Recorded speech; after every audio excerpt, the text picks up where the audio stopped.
A vertebra can support a maximum compressive stress of sigma max before undergoing a compression fracture. In this problem, our goal is to determine the smallest force P that can be applied to the vertebra if we assume that this load is applied at an eccentric distance E from the center line of the bone. To solve the question, we will model the vertebra as a hollow cylinder with an inner radius Ri and an outer radius Ro. We know that the normal stress will be equal to force over area plus mc over I, which is the stress caused by the moment. To calculate this equation, we will need to calculate A first. A is equal to pi times the outer radius square minus the inner radius square.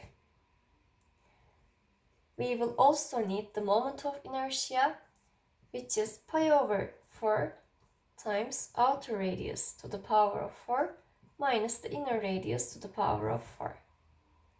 And finally, we will need to know the moment, and it will be equal to the load times the distance, which is P times E.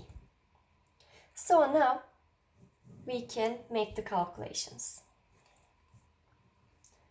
We know that sigma is equal to the load over area, which is pi times outer radius square minus inner radius square, plus the moment times c, which is the outer radius, over the moment of inertia.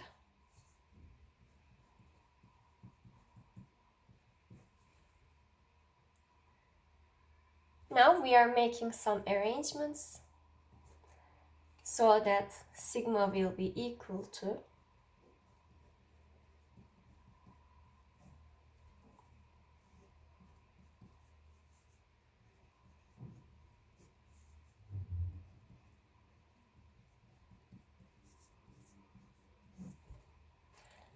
and we can write it as also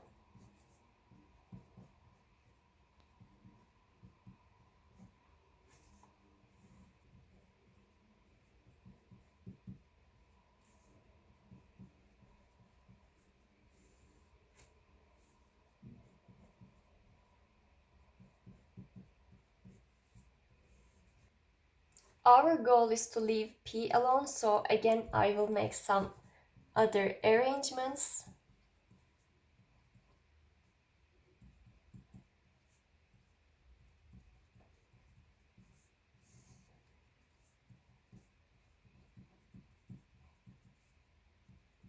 Now we can leave P alone so we can obtain an equation for the load.